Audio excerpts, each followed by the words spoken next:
ಪ್ರತಿದಿನ ಸಂತೋಷದಿಂದ సమాధాನದಿಂದ ನೀವು ಇರ್ತಾ ಇದ್ದೀರಾ? ఎంతమంది? ಎಷ್ಟು ಜನ? ఓకే, చాలా తక్కువగా వస్తుంది. ఒక ఫిగర్ చూసినట్టయితే చాలా తక్కువ. ಈ ರೀತಿ ನೋಡ್ಬೇಕಾದ್ರೆ ಇದು ಈ ರೀತಿಯಾಗಿ ಇರೋರು ಬಹಳ ಕಮ್ಮಿ. హల్లెలూయా, హల్లెలూయా. మనము ప్రతి వారము వాక్యం వింటా ఉంటాము, కానీ అదే సమస్యలోనే ఉంటాం. ಆದ್ರೆ ನಾವು ಪ್ರತಿ ವಾರ ಪ್ರತಿದಿನ ನಾವು ವಾಕ್ಯ ಕೇಳ್ತಾ ಇರ್ತೀವಿ, ಆದ್ರೆ ಅದೇ ಸಮಸ್ಯೆದಲ್ಲಿ ನಾವು ಇರ್ತಾ ಇದ್ದೇವೆ. ఎందుకంటే మనకు గ్రహింపు అనేది లేదు. ಯಾಕಂದ್ರೆ ಆ ವಾಕ್ಯದ ಗ್ರಹಿಸುವಿಕೆ ನಮಗೆ ಇಲ್ಲ. మనం వాక్యం, ప్రేమ కలిగిన వాక్యం వింటాము, ఇంటికి వెళ్ళినాక మళ్ళీ గొడవ చేస్తాం. ಆ ಪ್ರೀತಿಯ ವಾಕ್ಯವನ್ನ ನಾವು ಕೇಳ್ತಾ ಇದ್ದೇವೆ, ಆದ್ರೆ ಸಮಾಧಾನದ ವಾಕ್ಯ ನಾವು ಕೇಳ್ತಾ ಇದ್ದೇವೆ, ಆದ್ರೆ ಕುಟುಂಬದಲ್ಲಿ ಹೋಗಿ ಸಮಾಧಾನವಾಗಿ ಇರ್ಲಿಕ್ಕೆ ಆಗ್ತಾ ಇಲ್ಲ.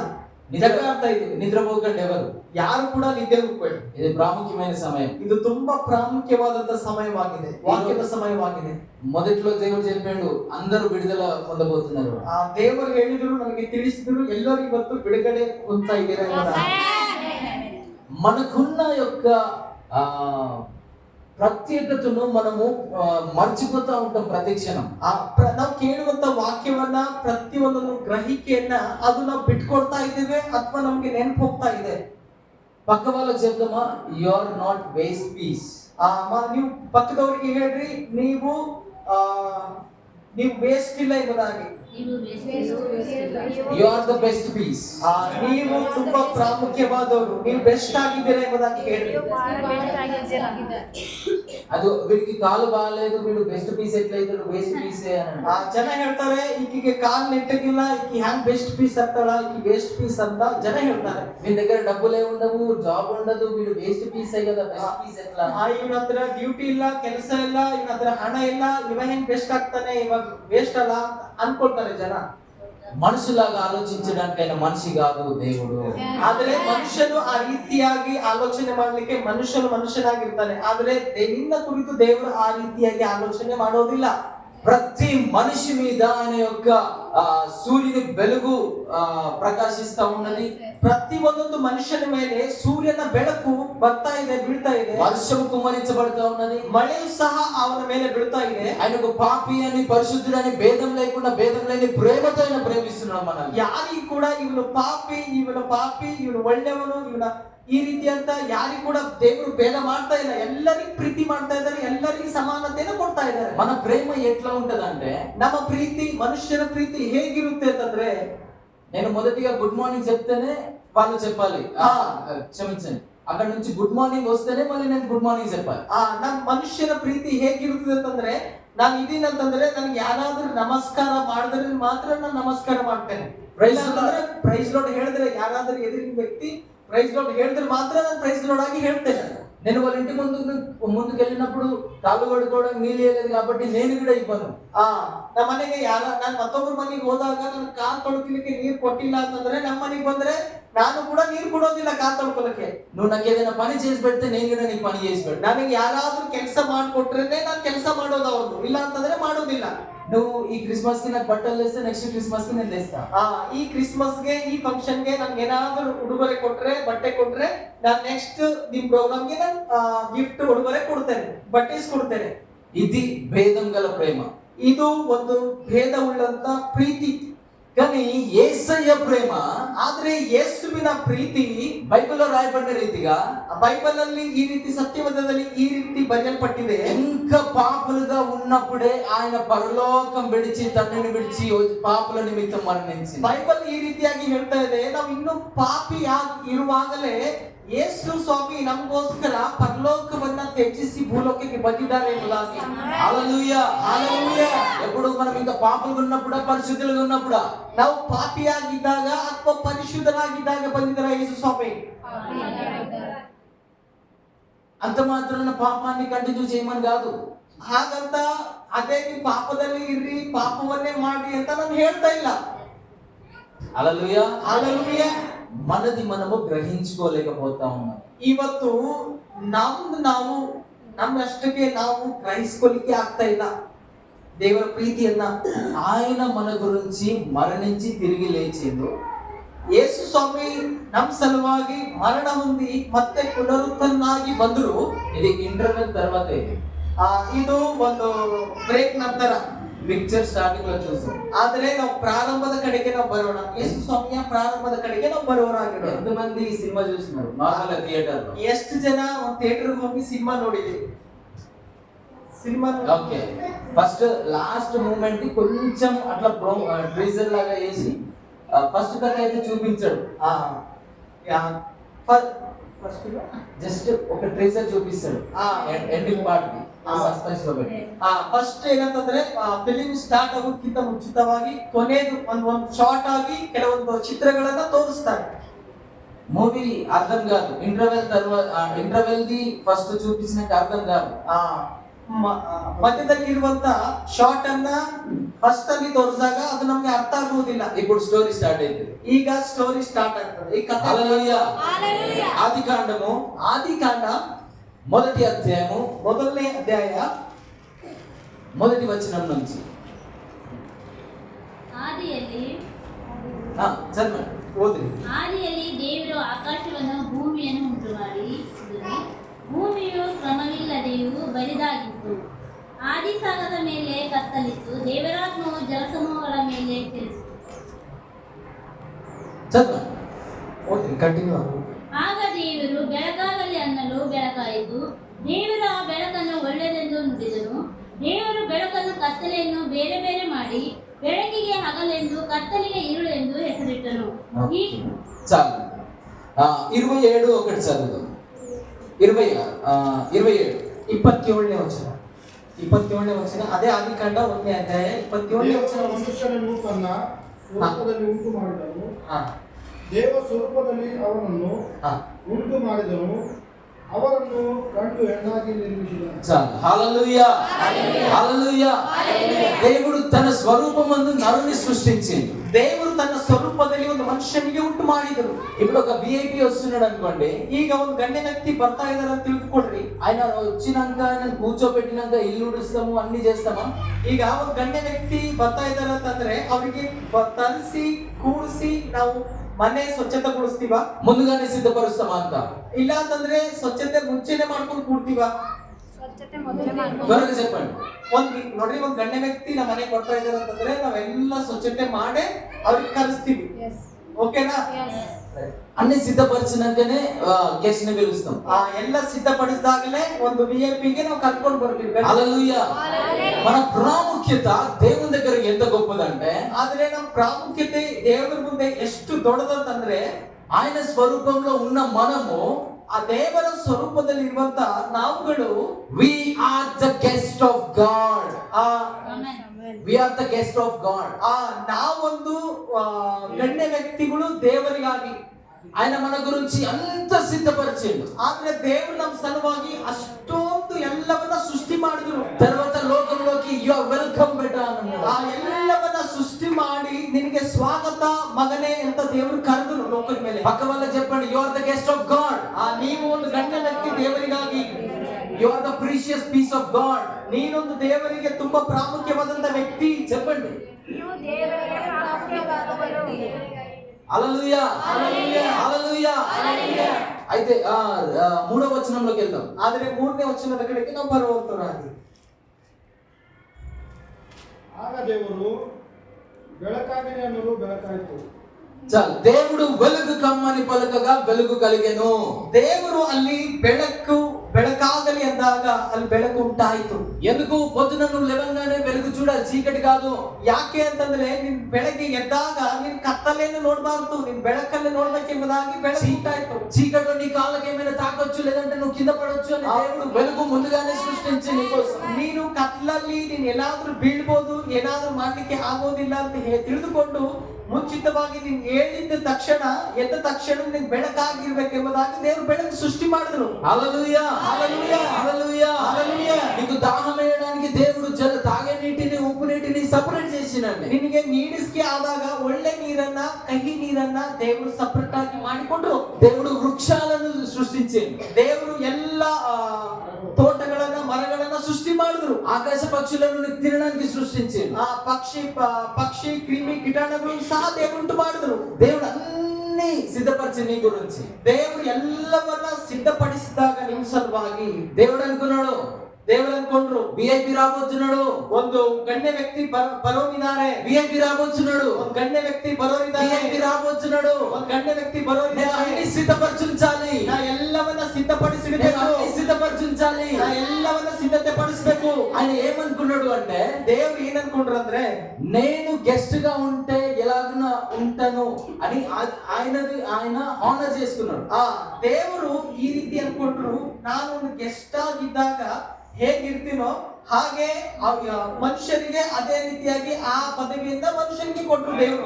హల్లెలూయా, హల్లెలూయా. ఇప్పుడు దేవుడు ఆదామును హవ్వను ఎవరి స్వరూపంలో సృష్టించిండు? ಈಗ ಆದಾಮ ಅವಳಿಗೆ ದೇವರು ಯಾರ ಸ್ವರೂಪದಲ್ಲಿ ಉಂಟು ಮಾಡಿದ್ರು? దేవుని స్వరూపంలో సృష్టించిండు.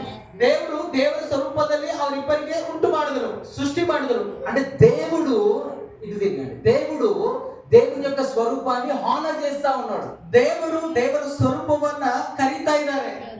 అన్ని సృష్టించిండు, ಎಲ್ಲವನ್ನ ಸೃಷ್ಟಿ ಮಾಡಿದ್ರು. చెట్లు సృష్టించిండు, ಆ ಗಿಡಗಳನ್ನ ಮರಗಳನ್ನ ಸೃಷ್ಟಿ ಮಾಡಿದ್ರು. త్రాగి నీటిని వేరుపరిచిండు, ಆ ಕುಡಿಯುವಂತ ನೀರಿಗೆ ಸಪರೇಟ್ ಮಾಡಿದ್ರು, ಬೇರ್ಪಡಿಸಿದ್ರು.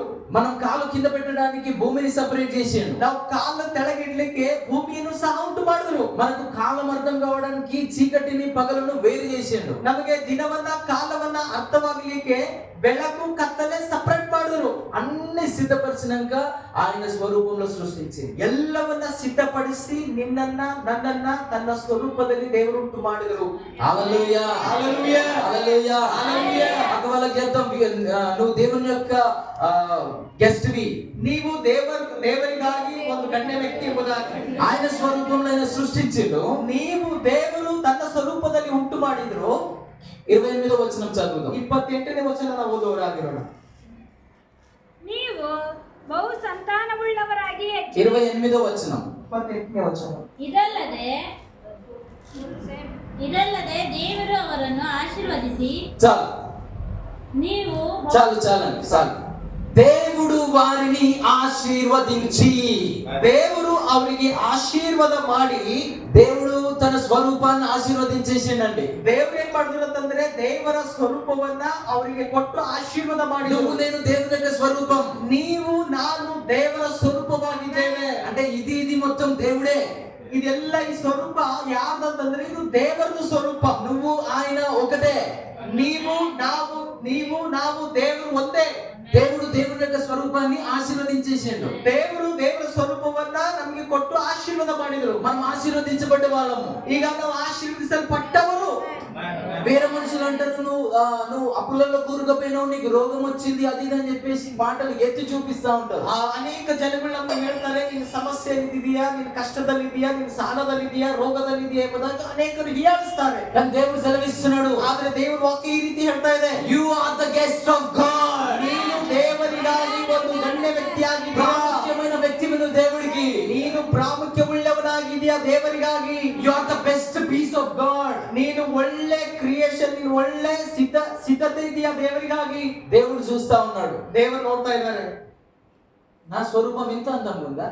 ದೇವರು ಅವರಿಗೆ ಸೃಷ್ಟಿ ಮಾಡಿದಾಗ ದೇವರು ಅನ್ಕೊಳ್ತಾ ಇದ್ದಾರೆ, ನನ್ನ ಸ್ವರೂಪ ಇಷ್ಟು ಸುಂದರವಾಗಿದೆನಾ.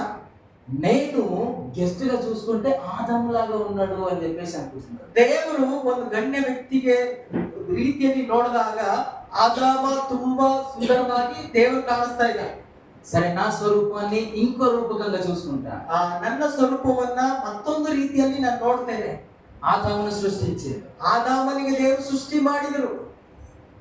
తనలో నుంచి హవ్వను తీసిండు. ಆದಾಮನಿಂದ ಮತ್ತೆ ಹವ್ವಳಿಗೆ ಹೊರಗಡೆ ತಂದರು. Hallelujah, hallelujah.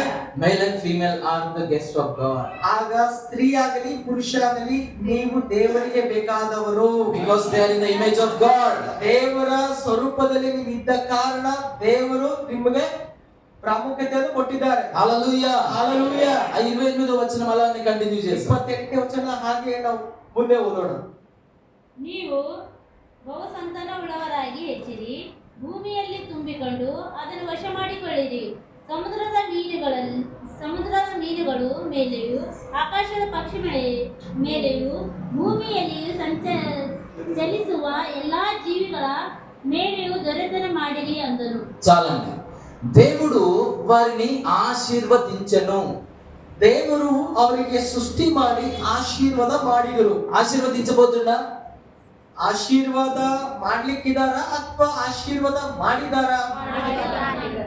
ಎಲ್ಲವನ್ನ ಸೃಷ್ಟಿ ಮಾಡಿ ಎಲ್ಲವನ್ನ ರೆಡಿ ಮಾಡಿಟ್ಟು ಅವ್ರಿಗೆ ಏನಂತಂದ್ರೆ ವೆಲ್ಕಮ್ ಅಂತ ಹೇಳಿದ್ರು ದೇವರು, ಅಥವಾ ಅವರಿಗೆ ಕೂಡಿಸಿ ನಾನು ಎಲ್ಲವನ್ನ ಸೃಷ್ಟಿ ಮಾಡ್ತೇನೆ ನೀವು ನೋಡ್ರಿ ಅಂತ ಹೇಳಿದ್ರ? ಇಲ್ಲ. ಹಾಗಾದ್ರೆ దేవుడు ఏంటంటే నన్ను ఆల్రెడీ ఆశీర్వాదం ಮಾಡಿದ್ದಾರೆ. ఆశీర్వాదం రావాలి అంటే మళ్ళీ నువ్వు పని అంటే ఆశీర్వాదం రావాలని పని చేయనక్కర్లేదు.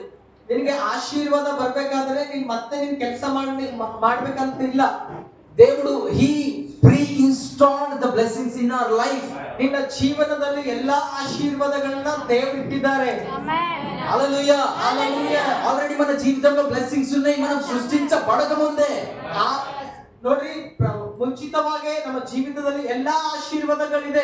ದೇವರು ನಮಗೆ ಸೃಷ್ಟಿ ಮಾಡೋದಕ್ಕಿಂತ ಮುಂಚಿತವಾಗಿ ಎಲ್ಲಾ ಆಶೀರ್ವಾದಗಳನ್ನ ನಮಗೆ ಕೊಟ್ಟಿದ್ದಾರೆ. Because we are the guests of God. ಯಾಕಂದ್ರೆ ನಾವು ದೇವರಿಗೆ ಪ್ರಾಮುಖ್ಯವುಳ್ಳವರಾಗಿದ್ದೇವೆ.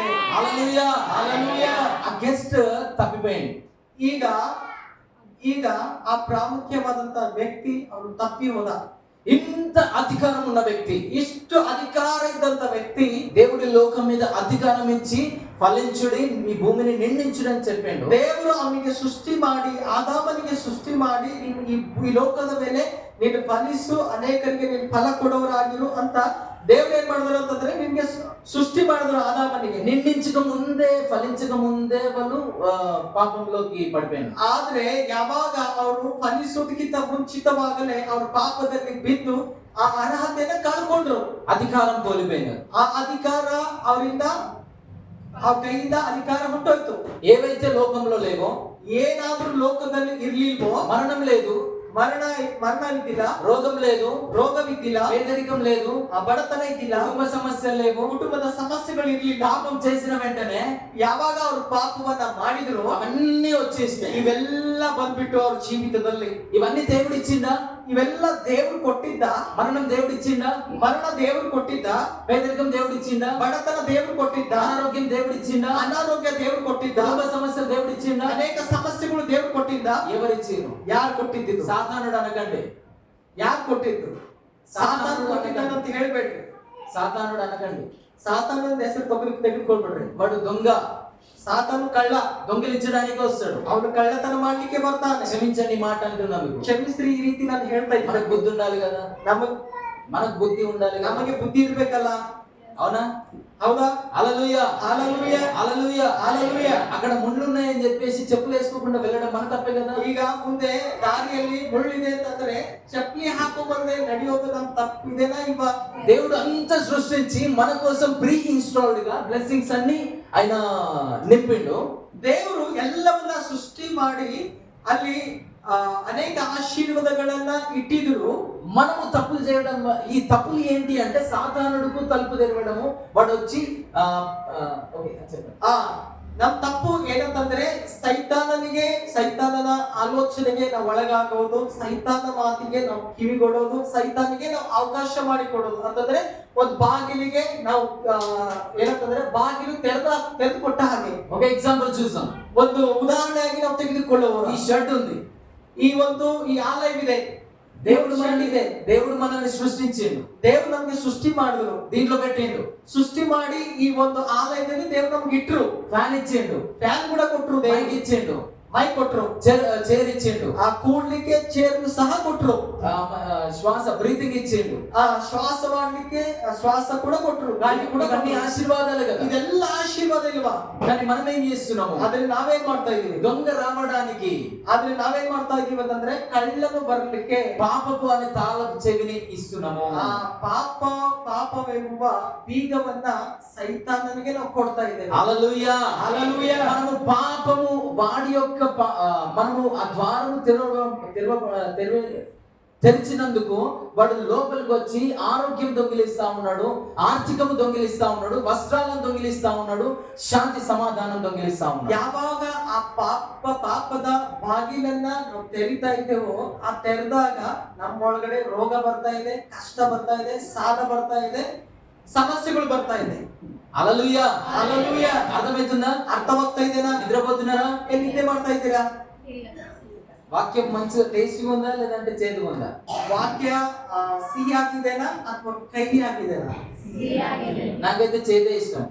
ನಂಗಂದ್ರೆ ಕಹಿಯೇ ಇಷ್ಟ. ఎందుకంటే చేదు ఆరోగ్యానికి చాలా మంచిది. ಕಹಿ ಅದು ಆರೋಗ್ಯಕ್ಕೆ ತುಂಬಾ ಒಳ್ಳೇದು. హల్లెలూయా. హల్లెలూయా. అందరి దృష్టి తీపి పైకి వెళ్తుంది ಎಲ್ಲರ ದೃಷ್ಟಿ ಸಹಿದ ಕಡೆ ಹೋಗ್ತದೆ కదా. ಹೌದಾ? ఆరోగ్యానికి మంచిదా అది? ಸಿಹಿ ಆರೋಗ್ಯಕ್ಕೆ ಒಳ್ಳೇದಾ? ఇన్ని రోజులుగా ಇಷ್ಟು ದಿವಸ ప్రేమ మెసేజెస్ విని విని ಪ್ರೀತಿಯ ಬೋಧನೆಗಳನ್ನ ನೀವು ಕೇಳಿ ಕೇಳಿ దేవుడు ప్రేమిస్తాడులే ఏదేమైనా అనేది మనము అలాగనే ఉండిపోతాం. ನಾವೇನ್ ಅನ್ಕೊಳ್ತಾ ಇದ್ದೇವೆ ಅಂತಂದ್ರೆ ವಾಕ್ಯವನ್ನ ಕೇಳ್ತಾ ಇದೀವಿ, ಪ್ರೀತಿಯ ವಾಕ್ಯವನ್ನ ನಾವು ಕೇಳ್ತಾ ಇದೀವಿ, ದೇವರು ನಮ್ಗೆ ಆಶೀರ್ವಾದ ಮಾಡಿದ್ರು ಇಲ್ಲ ಅಂತಂದ್ರೆ ಇಲ್ಲ ಅಂತ ಹಾಗೆ ನಾವು ಕೂತ್ಕೊಳ್ತಾ ಇದೀವಿ. సరి చేసుకోము. ಆದ್ರೆ ನಾವು దేవుని ప్రేమ ಸರಿಪಡಿಸ್ಕೊಳ್ತಾ ಇಲ್ಲ. దేవుని ప్రేమను చులకనగా తీసుకుంటాం. ದೇವರ ಪ್ರೀತಿಯನ್ನ ನಾವು ಕೇವಲವಾಗಿ ತೆಗೆದುಕೊಳ್ತಾ ಇದ್ದೇವೆ. ప్రేమ మెసేజ్లు చాలా ఉంటాయి. ಆ ಪ್ರೀತಿಯ ವಾಕ್ಯವನ್ನ ನಾವು ಅನೇಕ ಕೇಳಿದ್ದೀವಿ, ತುಂಬಾ ಇದೆ. ఖండితమైన వాక్యం ఒకటి రాగానే పాస్టర్ తిడుతున్నాడు అని మళ్ళీ చర్చికి రా. ಆದ್ರೆ ಖಂಡಿಸುವಂತ ವಾಕ್ಯ ಸಭೆಯಲ್ಲಿ ನಿಂತ್ಕೊಂಡು ಪಾಸ್ಟರ್ ಹೇಳಿದ್ರೆ ಪಾಸ್ಟರ್ ನಾವು ಬೈತಾ ಇದಾರೆ ಅಂತ ನಾವು ಸಭೆಗೆ ಬರೋದಿಲ್ಲ. అవునా కదండి? ಹೌದಾ ಇಲ್ಲ? అవునా కదా? ಹೌದಾ ಇಲ್ಲ? ముగ్గురు వ్యక్తులు కనిపిస్తా ఉన్నారు నాకు అట్లా బాధపడి వెళ్ళిపోయిన వాళ్ళు. ನಂಗೆ 3 ವ್ಯಕ್ತಿಗಳು ಕಾಣಿಸ್ತಾ ಇದ್ದಾರೆ. ಹಾಗೆ ನೊಂದುಕೊಂಡು ಪಾಸ್ಟರ್ ಗದರಿಸಿದರೆ ಪಾಸ್ಟರ್ ವಾಕ್ಯದಿಂದ ಮಾತನಾಡಿದರೆ 3 ಜನ ನೀವು ಇಲ್ಲಿಂದ ಹೋಗಿರೋರು ನನಗೆ ಕಾಣಿಸ್ತಾ ಇದ್ದಾರೆ. ఓకే, వాక్యంలోకి వెళ్దాం ఇంకా. ಮತ್ತೆ ವಾಕ್ಯ ಕಡೆ ನಾವು ಬರೋಣ. మత్తయి సువార్త ಮತ್ತಾಯನ ಬರೆದ ಸುವಾರ್ತೆ 27వ అధ్యాయం 27ನೇ ಅಧ್ಯಾಯ 16వ వచనం. 16ನೇ ವಚನ. మనము ఎప్పుడు తప్పిపోతూనే ఉన్నాం దేవుని దగ్గర నుంచి. ನಾವು ಯಾವಾಗಲೂ ದೇವರಿಂದ ಆದಿಯಿಂದ ನಾವು ತಪ್ಪು ಹೋಗ್ತಾನೇ ಇದ್ದೇವೆ. ದೇವರಿಂದ దేవుడు అన్ని సిద్ధపరిచాడు. ದೇವರು ಎಲ್ಲ ಸಿದ್ಧಪಡಿಸಿದ್ದಾರೆ. ఖాళీ కూర్చొని తినడమే. ಆದ್ರೆ ನಾವು ಕೂತು ತಿನ್ನೋದೇ ಇದೆ. ఇంకప్పుడు కష్టం రాలేదు. ಆಗ ಇನ್ನ ಕಷ್ಟ ಬರ್ಲಿಲ್ಲ. దేవుడు అన్ని సిద్ధపరిచాడు. ಕಷ್ಟ ಬರುವುದಕ್ಕಿಂತ ಮುಂಚಿತವಾಗಿ ದೇವರೆಲ್ಲ ಸಿದ್ಧಪಡಿಸಿದ್ರು. మనం తప్పు చేయడం వల్ల పరిస్థితులన్నీ తారుమారు అవుతాం. ಹಾಗೆ ನಾವು ತಪ್ಪು ಮಾಡುವ ಸಲುವಾಗಿ ನಾವು ಪಾಪಕ್ಕೆ ಅವಕಾಶ ಕೊಟ್ಟ ಕಾರಣದಿಂದ ಎಲ್ಲವನ್ನ ನಮ್ಗೆ ನಷ್ಟವನ್ನ ಬರ್ತಾ ಇದೆ.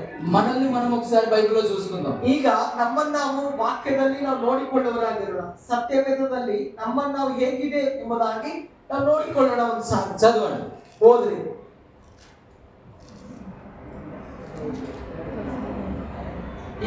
ಮತ್ತಾಯ 27ನೇ ಅಧ್ಯಾಯ 27 18 18ನೇ ವಚನ 16ನೇ ವಚನ. 27 ಮತ್ತಾಯ 27 16ನೇ ವಚನ. ಆ ಕಾಲದಲ್ಲಿ ಒಬ್ಬನೆಂಬ ಪ್ರಸಿದ್ಧನಾದ ಒಬ್ಬ ಸೆರೆಯನ್ನು ಸಿಕ್ಕಿಬಿಟ್ಟನು. ಹೀಗಿರಲಾಗಿ ಅವರು ಕೂಡಿ ಬಂದ ಸಮಯದಲ್ಲಿ ಪಿಲಾತನು ಹೊಟ್ಟೆ ಕಿಚ್ಚಿನಿಂದ ಆತನನ್ನು ಒಪ್ಪಿಸಿಕೊಟ್ಟಿದ್ದರೆಂದು ತಿಳಿದು ನಿಮಗೆ ಯಾರನ್ನು చాలండి చాలు. ఇక్కడ ఆదాము దేవుని యొక్క కుమారుడు.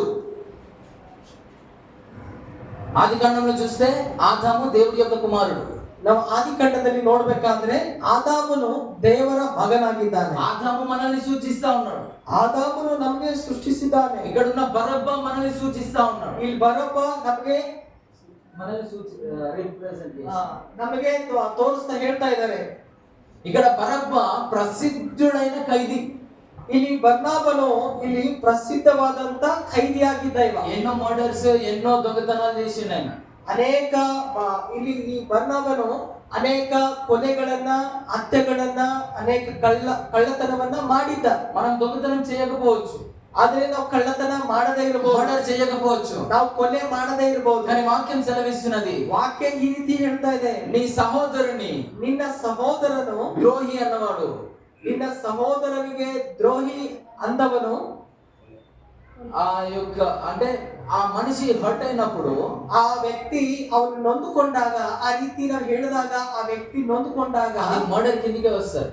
ಅದು ಒಂದು ಹತ್ಯೆ ಮಾಡಿದ ರೀತಿಯಲ್ಲಿ హల్లెలూయా ಬೈಬಲ್ ಹೇಳ್ತಾ ಇದೆ, ವಾಕ್ಯ ಹೇಳ್ತಾ ಇದೆ. మనం మర్డరర్స్, ಆದ್ರೆ ನಾವು ಹತ್ಯೆ ಮಾಡುವವರು, ಕೊಲೆಗಾರರು, దొంగతనం చేసిన వాళ్ళు, ನಾವು ಕಳ್ಳತನ ಮಾಡುವವರು, ಕಳ್ಳರು.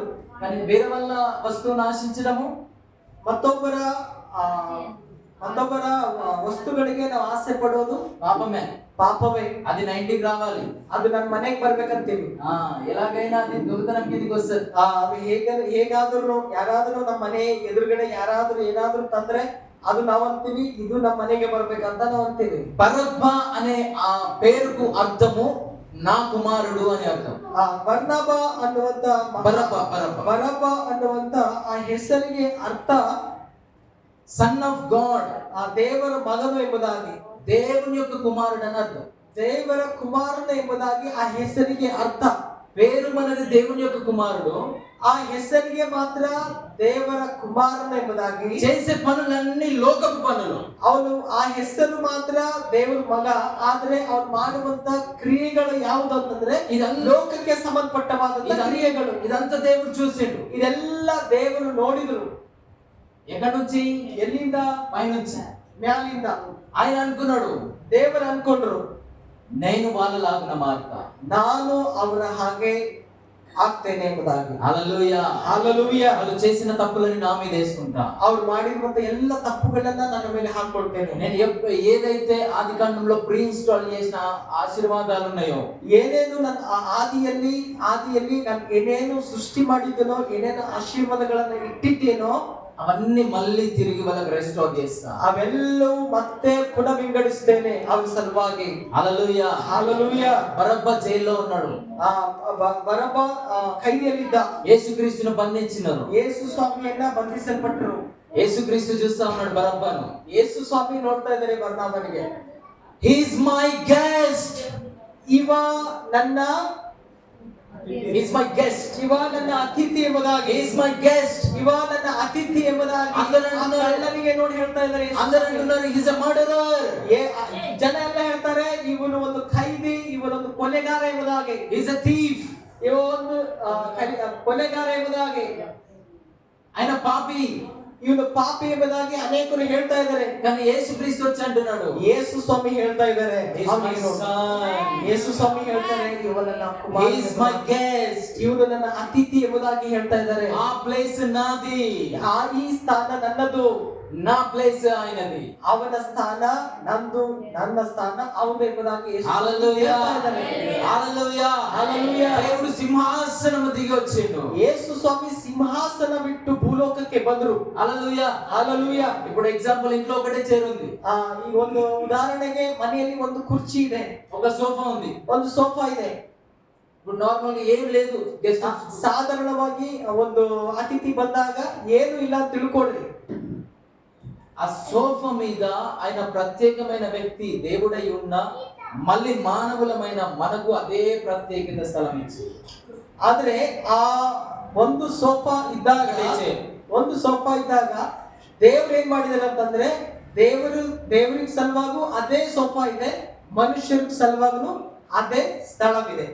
హల్లెలూయా, హల్లెలూయా. దేవుని చైర్ మన చైర్ ఒకటే, ಆ ದೇವರ ಕುರ್ಚಿ ನಮ್ಮ ಕುರ್ಚಿ ಒಂದೇ, ಕೂಡುವಂತ ಸ್ಥಳ, ದೇವರು ಕೂಡೋದು ನಾವು ಕೂಡೋದು ಅದು ಒಂದೇ ಸ್ಥಳವಾಗಿದೆ. హల్లెలూయా, హల్లెలూయా. ఎందుకు? ಯಾಕೆ? మనము ఆయన స్వరూపమే, ಯಾಕಂದ್ರೆ ನಾವು ಸಹ ದೇವರ ಸ್ವರೂಪವಾಗಿದ್ದೇವೆ, దేవుని యొక్క గెస్ట్, ನಾವು ದೇವರ ಅತಿಥಿಯಾಗಿದ್ದೇವೆ. మనల్ని దేవుడు ఎప్పుడు చిన్నగా చూడలే, ಆ ದೇವರು ಯಾವತ್ತೂ ಕೂಡ ನಮ್ಗೆ ಕೀಳಾಗಿ ನೋಡಿಲ್ಲ. కుష్ఠరోగిని సైతమైన ముద్దు పెట్టుకున్నాడు, ಆ ಕುಷ್ಠರೋಗಿಯನ್ನ ಸಹ ಕೀಳವಾಗಿ ನೋಡಿಲ್ಲ. ಕುಷ್ಠರೋಗಿಯನ್ನ ದೇವರು ಕರೆದಿ ಅವನಿಗೆ ಮುದ್ದನ್ನು ಕೊಡ್ತಾರೆ. 5 ಮಂದಿ ಭರ್ತలు ಗల ಸಮರಯ ಸ್ತ್ರೀని, 5 ಜನ ಗಂಡಂದರಿರುವಂತ ಸಮರಿಯ ಸ್ತ್ರೀ ಕೂಡ, ಆಕೆಗೆ ಕೂಡ అందరూ వ్యభిచారి అంటా ఉన్నారు. ಎಲ್ಲ ಹೇಳ್ತಾ ಇದ್ರು ಈಕೆ ಕ್ಯಾರೆಕ್ಟರ್ ಹೆಸರು, ಈಕೆ ವ್ಯಭಿಚಾರ ಮಾಡುವಂತ ಸ್ತ್ರೀ ಎಂಬುದಾಗಿ ಆಕೆಗೆ ಹೆಸರಿಟ್ರು. యేసుక్రీస్తు వచ్చేండు, ಆದ್ರೆ ಯೇಸು ಸ್ವಾಮಿ ಬಂದು నువ్వు నా బిడ్డవు అన్నాడు, ನೀ ನನ್ನ ಮಗಳು ಎಂಬುದಾಗಿ ಹೇಳಿದ್ರು. నువ్వు చేసిన వ్యభిచారపు పాపము నా మీద వేసి, ನೀನ್ ಮಾಡಿರುವಂತ ಎಲ್ಲ ಪಾಪವನ್ನ, ವ್ಯಭಿಚಾರವನ್ನ ಬಿಟ್ಟು ಆ ಮಾಡಿರುವಂತ ಪಾಪವನ್ನ ನನ್ನ ಮೇಲೆ ಹಾಕು, నువ్వు నా బిడ్డవు, ನೀ ನನ್ನ ಕುಮಾರ್ತೆ ಎಂಬುದಾಗಿ, నీ భారం అంతా నేను తీసుకుంటా. ನಿನ್ನ ಭಾರವೆಲ್ಲ ನಾನು ತೆಗೆದುಕೊಳ್ತೇನೆ. ఆమె చేతిలో ఉన్న నీళ్ళ కుండ, ಆಕೆ ಕೈಯಲ್ಲಿರುವಂತ ಆ ಕೊಡವನ್ನ, ఆమె కన్నీరు ఆ కుండ తన జీవితాన్ని సూచిస్తా ఉంది. ఆಕೆ కన్నీరు ఆ కుండ తన జీవితాన్ని సూచిస్తుంది. ಆ ಕೊಡ ಆಕೆ ಜೀವಿತವನ್ನ ತೋರ್ಪಡಿಸ್ತಾ ಇದೆ. కుండలో ఉన్న నీళ్లు తన కన్నీరు సూచిస్తా ಆ ಕೊಡದಲ್ಲಿ ಇರುವಂತ ನೀರನ್ನ ಆಕೆ ಕಣ್ಣಾಗಿ ಮಾರ್ಪಟ್ಟಿದೆ. ఆయన ఎప్పుడైతే వచ్చి నువ్వు నా బిడ్డవన్నాడో, ಯಾವಾಗ ಯೇಸು ಸ್ವಾಮಿ ಬಂದು ನೀನು ನನ್ನ ಮಗಳೆಂಬುದಾಗಿ ಹೇಳಿದ್ರು, ఆమెకున్న దుఃఖం అంతా ఆమె కింద పడేసి, ಆಕೆಗಿರುವಂತ ಯಾವಾಗ ಯೇಸು ಸ್ವಾಮಿ ನೀನು ನನ್ನ ಮಗಳು ಎಂಬುದಾಗಿ ನೋಡ್ರಿ, ಆಕೆಗೆ ಯಾರು ಕೂಡ ಪ್ರೀತಿಸ್ತಾ ಇಲ್ಲ, ಯಾರು ಕೂಡ ಹತ್ರಕ್ಕೆ ಸೇರಿಸ್ಕೊಳ್ತಾ ಇದ್ದಿಲ್ಲ. ಆದ್ರೆ ಯೇಸು ಸ್ವಾಮಿ ಬಂದು ಆಕೆಗೆ ಯಾವಾಗ ನೀನು ನನ್ನ ಮಗಳು ಎಂಬುದಾಗಿ ಯೇಸು ಸ್ವಾಮಿ ಹೇಳಿದ್ರು, ಹೇಳಿದ ತಕ್ಷಣ ಆಕೆಗಿರುವಂತ ಆ ಕೊಡವನ್ನ ಆಕೆ ಬಿಸಾಡ್ಬಿಟ್ರು. ಆ ಕೊಡದ ಉದಾಹರಣೆ ಏನಂತಂದ್ರೆ, ಆ ಕೊಡ ಆಕೆ ಜೀವಿತವಾಗಿತ್ತು, ಆ ಕೊಡದಲ್ಲಿ ಇರುವಂತ ನೀರು ಆಕೆ ಕಣ್ಣೀರಾಗಿತ್ತು. ಯಾವಾಗ ಯೇಸು ಸ್ವಾಮಿ ಹೇಳಿದ್ರು, ಆಕೆ ದುಃಖ ಭಾರ ಎಲ್ಲ ಹೋಯ್ತು. హల్లెలూయా హల్లెలూయా హల్లెలూయా హల్లెలూయా. దేవుడు మన గురించి ఆశీర్వాదాలన్నీ ప్రీ ఇన్స్టాల్ చేశాడు. ದೇವರು ನಮಗಿರುವಂತ ದೇವರು ಇಟ್ಟಿರುವಂತ ಎಲ್ಲ ಆಶೀರ್ವಾದಗಳನ್ನ ತಿರುಗಿ ಮತ್ತೆ ಕೊಡ್ತಾ ಇದ್ದಾರೆ. మనము తప్పులు చేసి దాన్ని తొలగించుకోకూడదు. ನಾವು ತಪ್ಪುಗಳನ್ನ ಮಾಡಿ ಆ ಆಶೀರ್ವಾದಕ್ಕೆ ನಾವು ತಡೆಯಾಗಬಾರ್ದು. హల్లెలూయా హల్లెలూయా. మనది గొప్ప జీవితం, ನಮ್ದು ಬಹಳ ದೊಡ್ಡ ಜೀವಿತವಾಗಿದೆ, ఎంతో ಅದೃಷ್ಟವಂತ ಜೀವಿತವಾಗಿದೆ. చాలా దేవుడికి ಪ್ರೀಶಿಯಸ್ జీవితం మనది. ದೇವರಿಗೆ ಬಹಳ ಪ್ರಾಮುಖ್ಯವಾದಂತ ಜೀವಿತವು ನಮ್ಮ ಜೀವಿತವಾಗಿದೆ. దేవుడు వచ్చి దేవుడిలాగానే ఉన్నాడు. ದೇವರು ಬಂದು ದೇವರು ಹಾಗೆ ಇದ್ದಾರೆ. మనం దేవుని స్వరూపంలో ఉన్నాం. ಆದ್ರೆ ದೇವರು ಬಂದು ದೇವರ ಹಾಗೆ ಇದ್ದ ಕಾರಣ ನಾವು ದೇವರ ಸ್ವರೂಪದಲ್ಲಿ ಇದ್ದೇವೆ. దేవుడిలాగానే ప్రార్థన చేస్తాం. ದೇವರ ಹಾಗೆ ನಾವು ಪ್ರಾರ್ಥನೆ ಮಾಡುವರಾಗಿರೋಣ. హల్లెలూయా హల్లెలూయా హల్లెలూయా హల్లెలూయా. ఎంతమందికి అర్థమవుతుంది? ಎಷ್ಟು ಜನಕ್ಕೆ ಅರ್ಥವಾಗ್ತಾ ಇದೆ ವಾಕ್ಯ? హల్లెలూయా హల్లెలూయా. దేవుడు మన గురించి ఆశీర్వాదాలు సమకూర్చి పెట్టాడు. ದೇವರು ನಮಗಾಗಿ ಆಶೀರ್ವಾದಗಳನ್ನ ದೇವರು ಸಿದ್ಧತೆ ಮಾಡಿ ಇಟ್ಟಿದ್ದಾರೆ. కొన్ని తాళపు చెవులు ఇచ్చిండు దేవుడు మనకు. ಆದ್ರೆ ಆ ಆಶೀರ್ವಾದಗಳಿಗೆ ನಾವು ಪಾತ್ರರಾಗಬೇಕಾದ್ರೆ ಕೆಲವೊಂದು ಕೀಸ್ ಕೊಟ್ಟಿದ್ದಾರೆ ದೇವರು. ఆరోగ్యము ఒక స్టోర్ చేయబడ్డది. ಆರೋಗ್ಯ ಒಂದು ಸ್ಟೋರ್ ಒಂದು ತುಂಬಲ್ಪಟ್ಟಿದೆ. ಆರೋಗ್ಯ ಒಂದು ಸ್ಥಳದಲ್ಲಿ ಆದ್ರೆ ಒಂದು ತುಂಬಲ್ಪಟ್ಟಿದೆ, తాళం వేయబడ్డది. అది ಆ ತುಂಬಲ್ಪಟ್ಟಂತ ಆರೋಗ್ಯಕ್ಕೆ ಅದಕ್ಕೊಂದು ಕೀಸ್ ಇದೆ, ಕೀ ಇದೆ. ప్రార్థన అనే తాళం చేతితో దాన్ని ఓపెన్ చేసుకోవాలి. ಯಾವಾಗ ಅಲ್ಲಿ ಆರೋಗ್ಯವನ್ನ ಮುಚ್ಚಲ್ಪಟ್ಟಂತ ಆರೋಗ್ಯವಿದೆಯೋ ನಮ್ಮ ಪ್ರಾರ್ಥನೆಯ ಕೀಸ್ ಮೂಲಕವಾಗಿ ನಾವು ತೆಗೆಯೋರಾಗಿರ್ಬೇಕು. డబ్బులు స్టోర్ చేయబడ్డాయి మన గురించి. ಹಣ ಕೂಡ ಅದು ತುಂಬಲ್ಪಟ್ಟಿದ್ದ ಸ್ಥಳದಲ್ಲಿದೆ. ప్రార్థన అనే తాళం చేతితో మనం తీసుకోగలం. ಆ ಹಣವನ್ನು ಕೂಡ ನಾವು ಪ್ರಾರ್ಥನೆ ಮೂಲಕವಾಗಿ ನಾವು ತೆಗೆದುಕೊಳ್ಳುವರಾಗಿರ್ಬೇಕು. ఏటీఎం దగ్గరికి వెళ్ళి నాకు డబ్బులు ఇవ్వండి ఇయ్యదు. ಎಟಿಎಂ ಹತ್ರ ಹೋಗಿ ಹಣ ಬರ್ಲಿ ಅಂತಂದಾಗ ಬರೋದಿಲ್ಲ. ఒక కీ పాస్వర్డ్ ఉంటది. ಅದಕ್ಕೆ ಒಂದು ಕಾರ್ಡ್ ಇರುತ್ತೆ, ಆ ಕಾರ್ಡಿಗೆ ಒಂದು ಕೀ ಇರುತ್ತೆ, ಕೀ ಪಾಸ್ವರ್ಡ್ ಇರುತ್ತೆ. అది ಟೈಪ್ చేస్తేనే డబ్బులు ఇస్తది. ಯಾವಾಗ ಅದನ್ನ ನಾವು ಆ ಕೀ ಬಟನ್ ಅನ್ನ ನಾವು ಒತ್ತೇವೋ ಒತ್ತದಾಗ ಮಾತ್ರ ಹಣ ಹೊರಗಡೆ ಬರ್ತದೆ. హల్లెలూయా ಹల్లೆಲೂಯಾ. మన కీ పాస్వర్డ్ ఏంటంటే ప్రార్థన. ನಮ್ಮ ಅದು ಕೀ ಪಾಸ್ವರ್ಡ್ ಏನಂತಂದ್ರೆ ಅದು ಪ್ರಾರ್ಥನೆ ಆಗಿದೆ. హల్లెలూయా హల్లెలూయా. కరోనా టైంలో కరోనా టైం కాదు, ఒకసారి మోదీ ప్రభుత్వంలో ఏమైంది అంటే అది నోట్స్ చేంజ్ అయింది కదా. 2016ರಲ್ಲಿ ಏನಾಗಿದೆ ಅಂತಂದ್ರೆ ಮೋದಿ ಅವರು ಏನ್ ಮಾಡಿದ್ರು ಅಂತಂದ್ರೆ ಇದ್ದಂತ ನೋಟುಗಳನ್ನ ಅದು ಚೇಂಜಸ್ ಮಾಡಿದ್ರು, ಬದಲಾವಣೆ ಮಾಡಿದ್ರು. 2000 నోట్ లేదు ఇప్పుడు. 2000 నోట్ లేదు. 2000 ನೋಟ್ಸ್ಗಳು ಈಗ ಇಲ್ಲ. అప్పుడు చాలా కష్టమైంది ఏటీఎంస్ లలో డబ్బు దొరకడం. ಆಗ ಎಟಿಎಂಸ್ ಗಳಲ್ಲಿ ತುಂಬಾ ಕಷ್ಟವಾಗಿತ್ತು ಹಣ ಸಿಗ್ಲಿಕ್ಕೆ. నేను హైదరాబాద్ లో ఉన్నా, ನಾನು ಹೈದರಾಬಾದ್ ಅಲ್ಲಿದ್ದೆ. ఇట్లనే ఏటీఎం దగ్గరికి వెళ్ళాం, నేను వేరే పాస్టర్. నేను ಇನ್ನೊಬ್ಬ ಸೇವಕರು ಹೀಗೆ ಎಟಿಎಂ ಹತ್ರ ನಾವು ಹೋಗಿದ್ದೀವಿ. ఆయన వెళ్ళిండు, ఏటీఎం కార్డు పెట్టాను. ಅಲ್ಲಿ ಅವರು ಆ ಪಾಸ್ಟರ್ ಅವ್ರ ಹತ್ರ ಎಟಿಎಂ ಕಾರ್ಡ್ ಇತ್ತು, ಅವ್ರು ಹೋಗಿ ಎಟಿಎಂ ಕಾರ್ಡ್ ಇಟ್ರು. దాంట్లో చూస్తే ఏదో టెక్నికల్ ఇష్యూతోనే అది ఇవ్వలేదు డబ్బు. ಎಟಿಎಂ ಕಾರ್ಡ್ ಹಾಕಿ ಅದು ಪಿನ್ ಹಾಕಿದ್ರು ಸಹ ಏನೋ ಒಂದು ಟೆಕ್ನಿಕಲ್ ತಾಂತ್ರಿಕ ಸಮಸ್ಯೆ ಕಾರಣದಿಂದ ಹಣ ಬಿಡುಗಡೆ ಆಗಿಲ್ಲ. మా ఇద్దరి కంటే ముందు వేరే వాళ్ళు వచ్చి ట్రై చేసిన వాళ్ళకి రాలే. ನನ್ಕಿಂತ ಮುಂಚಿತವಾಗಿ ಇನ್ನ ಇಬ್ಬರು ಸಹ ಬಂದಿದ್ರು, ಬೇರೆ ವ್ಯಕ್ತಿಗಳು ಬಂದ್ರು, ಅವರು ಟ್ರೈ ಮಾಡಿದ್ರು ಕೂಡ, ಅವರು ಪ್ರಯತ್ನ ಮಾಡಿದ್ರು ಕೂಡ ಹಣ ಬಂದಿಲ್ಲ. మాకు కూడా రాలేదు, ನಮ್ಗೂ ಕೂಡ ಬಂದಿಲ್ಲ. మా తర్వాత ఒక ముసలాయన ట్రై చేసిండు. ನಾವು ಆದ್ಮೇಲೆ ಇನ್ನೊಬ್ರು ಹಿರಿಯರು ಬಂದು ಅದು ಪ್ರಯತ್ನ ಮಾಡಿದ್ರು ಹಣ ತೆಗಿಲಿಕ್ಕೆ, ఆయన కూడా రాలేదు, ಅವರಿಗೂ ಸಹ ಬಂದಿಲ್ಲ. మేము ఆయన వెనక్కి పాస్టర్ వెనక్కి తిరిగి వెళ్ళిపోదాం, ఇంకా శామ్ డబ్బులు రావట్లేదు అని అన్నాడు. ಪಾಸ್ಟರ್ ಯಾಕೋ ಹಣ ಬರ್ತಾ ಇಲ್ಲ, ನಡ್ರಿ ನಾವು ಹೋಗೋಣ ಅಂತ ನಾವು ಹಿಂದೆ ಈ ರೀತಿಯಾಗಿ ತಿಳ್ಕೊಂಡು ನಾವು ಹೋಗ್ತಾ ಇದೀವಿ. ఉదాహరణకి ఈ పాస్టర్ ಎಕ್ಸಾಂಪಲ್ ಆಗಿ ಇವ್ರು ಪಾಸ್ಟ್ ಅಂತ ತಿಳ್ಕೊಡ್ರಿ. ఈయన వెనక్కి తిరిగిండు, ಇವ್ರು ಹಿಂದಕ್ಕೆ ತಿರುಗಿದ್ರು, వెళ్ళిపోదామని. ಹೋಗೋಣ ಅಂತ, ಹಣ ಬರ್ತಾ ಇಲ್ಲ ಹೋಗೋಣ ಅಂತ ಹಿಂದಕ್ಕೆ ತಿರುಗಿದ್ರು. నేను వెనక్కి తిరగలేదు, ಆದ್ರೆ ನಾನು ಹಿಂದಕ್ಕೆ ಆಗಿಲ್ಲ, ఆగండి అని చెప్పినాను. ನಾನು ನಿಂತ್ಕೊಡ್ರಿ ಅಂತ ಹೇಳಿದೆ ಪಾಸ್ಟರ್ಗೆ. మీరు ప్రార్థన చేస్తే రోగాలు మీ మాట విని వెళ్ళిపోతా ఉన్నాయి. ನೀವು ನಾನು ಆ ಸೇವಕರಿಗೆ ನಾನು ಹೇಳಿದೆ, ನೀವು ಪ್ರಾರ್ಥನೆ ಮಾಡಿದಾಗ ರೋಗವನ್ನ ಬಿಟ್ಟು ಹೋಗ್ತಾ ಇದೆ. అటు తిరిగి ఏటీఎం తో చెప్పండి, ఏటీఎం ఏసునామలో నాకు డబ్బు ఇవ్వు అని చెప్పండి. ಹೀಗ್ ತಿರುಗಿ ನೀವು ಹೇಳ್ರಿ, ATM ನೀನು ಯೇಸುವಿನ ನಾಮದಲ್ಲಿ ಹಣ ಹೊರಗಡೆ ಬರ್ಲಿ ಅಂತ. ఆయన నిజంగా వస్తాయా ఏంటి అని డౌట్ ఉంది. ಅವರು ಈ ರೀತಿ ಹೇಳಿದಾಗ ಹಣ ನಾನು ಹೇಳಿದ್ರೆ ಬರ್ತಾವ ಅಂತ ತುಂಬಾ ಗೊಂದಲದಲ್ಲಿ ಇದ್ರು. ఆయన ఏటీఎం పెట్టిండు, ATM ಇಟ್ರು ಅವರು. డబ్బు ఎంత కావాలో టైప్ చేసిండు. ಹಣ ಎಷ್ಟು ಬರ್ಬೇಕೋ ಅವ್ರು ಅಷ್ಟು ಇದು ಮಾಡಿದ್ರು, ಟೈಪ್ ಮಾಡಿದ್ರು. నేను వెనక నుంచి ప్రేయర్ చేస్తా ఉన్నా, ನಾನು ಹಿಂದೆ ನಿಂತ್ಕೊಂಡು ಹಾಗೆ ಪ್ರಾರ್ಥನೆ ಮಾಡ್ತಾ ಇದ್ದೆ, యేసు నామములో ఏటీఎం డబ్బు ಯೇಸು ನಾಮದಲ್ಲಿ ಈ ATM ಹಣ ಕೊಡಲಿ ಅಂತ. హల్లెలూయా హల్లెలూయా. తర్వాత వచ్చే సౌండ్ అది డబ్బు రావట్లేదు అనేది రాలేదు. ಮೊದಲು ಏನಂತ ಟೈಪ್ ಕೋಡ್ ಹಾಕಿದಾಗ ಏನೋ ಒಂದು ಸೌಂಡ್ ಬಂದು ಹಣ ಬರ್ತಾ ಇದ್ದಿಲ್ಲ. ಆದ್ರೆ ಆ ಸೌಂಡ್ ಮತ್ತೆ ರಿಟರ್ನ್ ಆಗಿಲ್ಲ, ಹಣ ಬರೋದನ್ನ ಸೌಂಡ್ ಬರ್ತಾ ಇದೆ. ముందు వాళ్ళకు రాని సౌండ్, ಮುಂದೆ ಬರದೇ ಬಂದ ಸೌಂಡ್, మా తర్వాత వాళ్ళకు రాని సౌండ్, ನಮ್ಗಿಂತ ಮುಂಚಿತವಾಗಿ ಬರದೇ ಇರುವಂತ ಸೌಂಡ್. ప్రార్థన ద్వారా ಯಾವಾಗ ನಾವು ಪ್ರಾರ್ಥನೆ ಮಾಡಿದೀವೋ ఏటీఎం డబ్బు కౌంట్ చేస్తుంది, ಸರ್ರ ಅಂತ సౌండ్ వచ్చింది. ATM ಪ್ರಾರ್ಥನೆ ಮಾಡಿದಾಗ ಆ ATM ಮಷೀನ್ ಅದು ಹಣ ಇದು ಮಾಡ್ತದಲ್ಲ, ಹಣದ ಸೌಂಡ್ ಬರ್ತಾ ಇದೆ. ಲೆಕ್ಕ ಮಾಡೋದು, ಕೌಂಟ್ ಮಾಡೋದು, ಸಪ್ಳ ಬರ್ತಾ ಇದೆ, ಸೌಂಡ್ ಬರ್ತಾ ಇದೆ. ఆయన నన్ను చూసి షాక్ అయ్యాడు. ಆ ಮಾಸ್ಟರ್ ನಂಗೆ ನೋಡಿ ತುಂಬಾ ಶಾಕ್ ಆದ್ರು. ఇది ఎప్పుడు జరిగిన స్టోరీ? ಇದು ಯಾಕಾಗಿದೆ ಅಂತಂದ್ರೆ 2000 నోట్లు ఎప్పుడు చేంజ్ అయినప్పుడు నాకు ఇయర్ ಐಡಿಯಾ లేదు. ಇದು ಯಾಕ ಆಗಿನ ಘಟನೆ ಅಂತಂದ್ರೆ 2016 ಇಲ್ಲ 2000. ఎందుకు డబ్బు నా మాట విన్నది? ಯಾಕೆ ಹಣ ನನ್ನ ಮಾತು ಕೇಳೋದಿಲ್ಲ?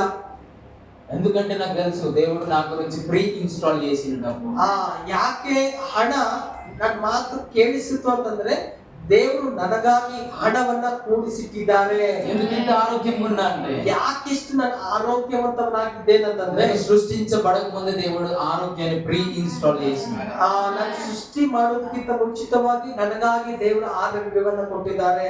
హల్లెలూయా హల్లెలూయా హల్లెలూయా హల్లెలూయా. నాకు చికెన్ ఇష్టం అని చెప్పి, మటన్ ఇష్టం అని చెప్పి, ఏదైనా నాన్ వెజ్ ఇష్టం అని చెప్పేసి దేవుడు ముందుగానే నేను తినడానికి సిద్ధపరచబెట్టి, ನನಗೆ ಏನು ಊಟ ಮಾಡ್ಲಿಕ್ಕೆ ಚಿಕನ್ ಅಥವಾ ಮಟನ್ ಏನಂತೂ ಇಷ್ಟವಾಗ್ತದೋ ಅದು ಮುಂಚಿತವಾಗಿ ದೇವರು ಅದನ್ನ ಸೃಷ್ಟಿ ಮಾಡಿಟ್ರು. because I am the guest of God. ಆದ್ರೆ ನಾನು ದೇವರಿಗೆ ತುಂಬಾ ಪ್ರಾಮುಖ್ಯವಾದಂತಹ. You are the guest of God. ನೀವು ಸಹ ದೇವರಿಗೆ ಪ್ರಾಮುಖ್ಯವಾದವರು. Your family is the guest of God. ನಿನ್ನ ಕುಟುಂಬ ಸಹ ದೇವರಿಗೆ ಪ್ರಾಮುಖ್ಯವಾದದ್ದು. ఎవరిని తక్కువ అంచనా, ಯಾರನ್ನು ಕೂಡ ಕೀಳವಾಗಿ ನೋಡಬೇಡಿ. వాళ్ళది దేవుని స్వరూపం, ಅವ್ರದ್ದು ದೇವರ ಸ್ವರೂಪವಾಗಿದೆ. వాళ్ళు దేవుని బిడ్డలే, ಅವರು ದೇವರ ಮಕ್ಕಳಾಗಿದ್ದಾರೆ. వాళ్ళు దేవుని యొక్క గెస్ట్లే. ಅವರು ಸಹ ದೇವರ ಮಕ್ಕಳಾಗಿದ್ದಾರೆ, ದೇವರ ಅತಿಥಿಯಾಗಿದ್ದಾರೆ. హల్లెలూయా హల్లెలూయా. పొద్దున లేచి ఒకరికొకరు దేవించుకోవాలి. ನಾವು ಬೆಳಗ್ಗೆ ಎದ್ದಾಗ ಒಬ್ಬರನ್ನೊಬ್ಬರು ನಾವು ಶುಭ ಕೋರುವವರಾಗಿರ್ಬೇಕು, ಪ್ರಾರ್ಥನೆ ಮಾಡುವಂತವರಾಗಿರ್ಬೇಕು. God is blessing God. ದೇವರು ನಿಮಗೆ ಆಶೀರ್ವಾದ ಮಾಡಲಿ, ದೇವರು ನಿಮಗೆ ಆಶೀರ್ವಾದ ಮಾಡಿದ್ದಾರೆ ಎಂಬುದಾಗಿ ಹೇಳಿ. ఇంకొక వాక్యం చూపిస్తాను. ಇನ್ನೊಂದು ವಾಕ್ಯವನ್ನು ನಾನು ತೋರಿಸ್ತೇನೆ. ಕೀರ್ತನೆ 82వ అధ్యాయం 6వ వచనం. 82ನೇ ಅಧ್ಯಾಯ 6ನೇ ವಚನ. ಕೀರ್ತನೆ 82.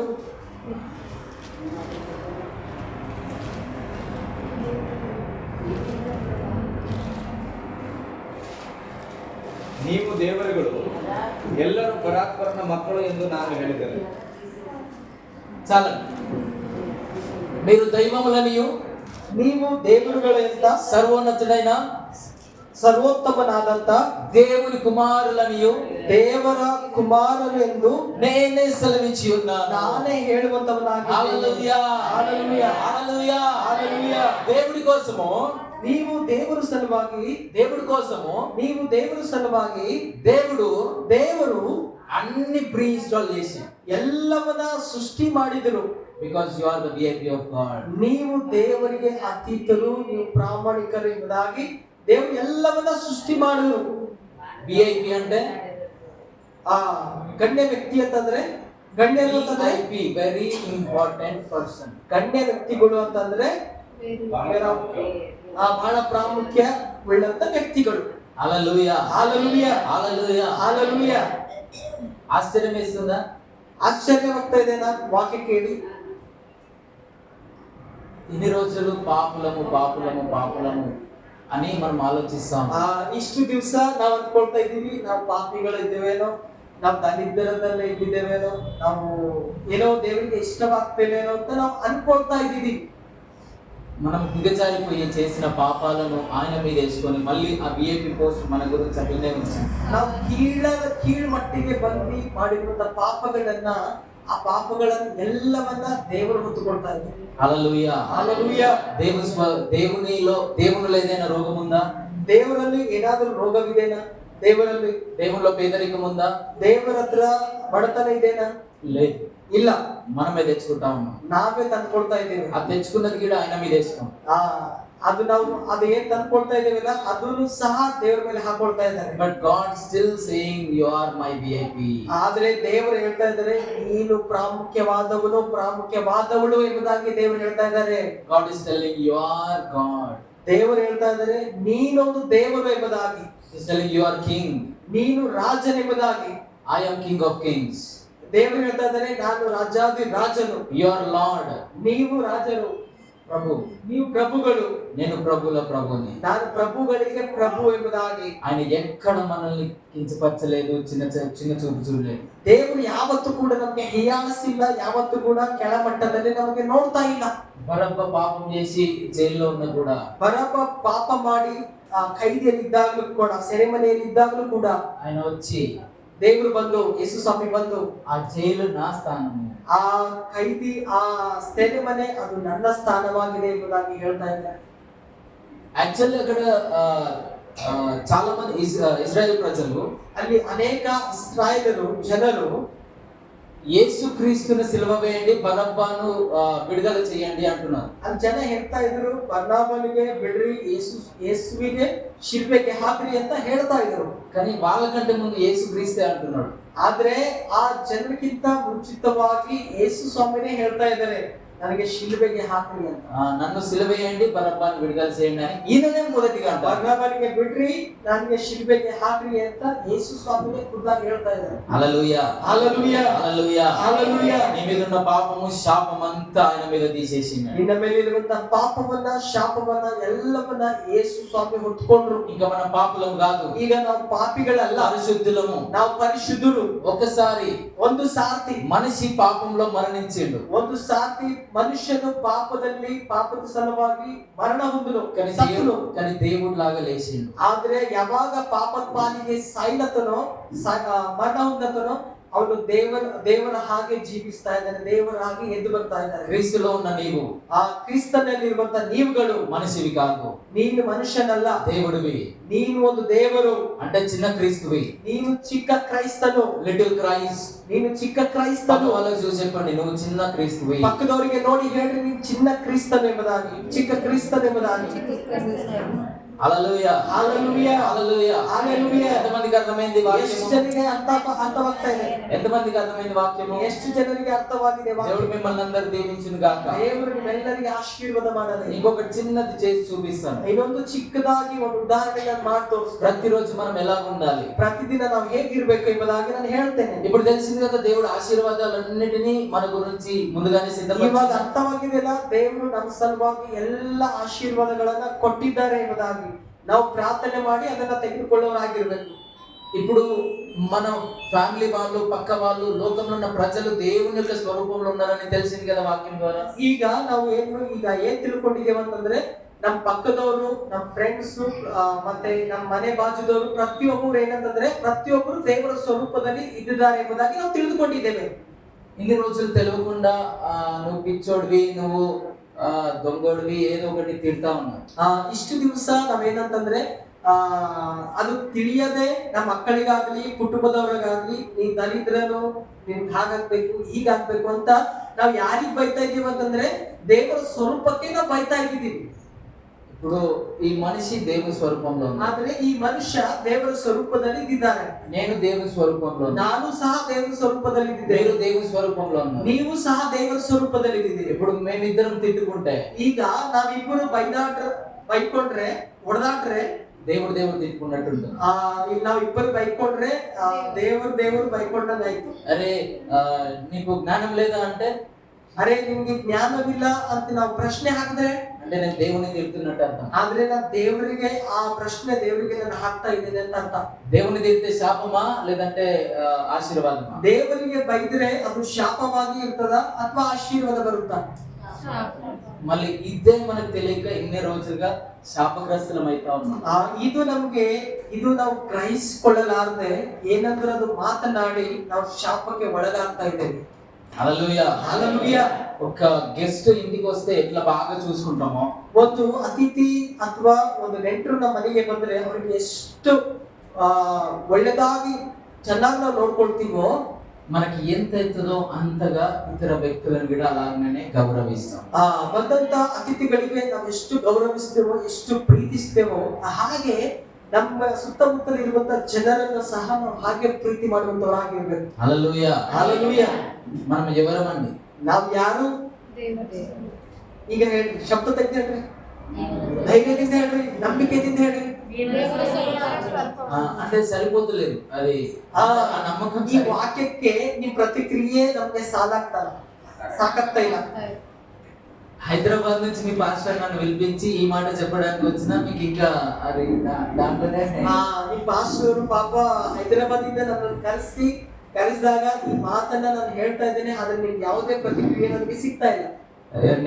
నేను దేవుణ్ణి ఏంది ఈ పాస్టర్ అబద్ధం ఆడుతున్నాను అనుకుంటున్నాను. ನೀವ್ ಅನ್ಕೊಳ್ತಾ ಇದಿರ್ಬೋದೇನೋ, ನಾನ್ ದೇವರಾಗ್ಲಿಕ್ಕೆ ಹೇಗ್ ಸಾಧ್ಯ, ಪಾಸ್ಟರ್ ಸುಳ್ಳು ಹೇಳ್ತಾ ಇದ್ದಾರೆ ಎಂಬುದಾಗಿ ನೀವು ಅನ್ಕೊಳ್ತಾ ಇರ್ಬೋದು. నేను దేవుని యొక్క గెస్ట్ ఏంటి, నేను ದೇವರಿಗೆ ನಾನ್ ಪ್ರಾಮುಖ್ಯತೆ ಏನು, ನಾನ್ ಅತಿಥಿ ಏನು ಸುಮ್ಮನೆ ಹೇಳ್ತಾ ಇದ್ದಾರೆ ಅಂತ ನೀವು ಅನ್ಕೊಳ್ತಾ ಇರ್ಬೋದು. మళ్ళీ వాక్యం అబద్ధమా?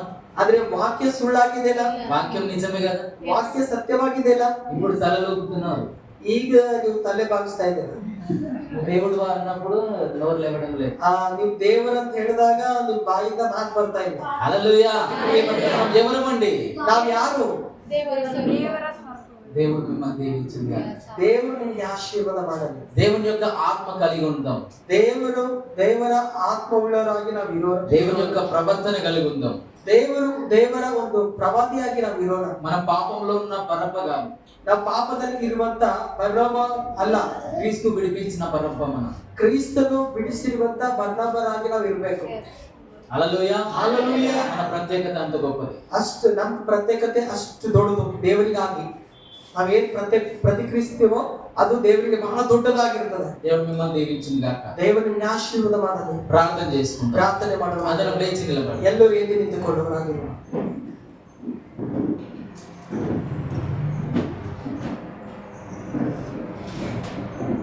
Thank you Jesus. అందరు కళ్ళు మూసుకుందాం. ಕಣ್ಣುಗಳನ್ನು ಮುಚ್ಚೋಣ.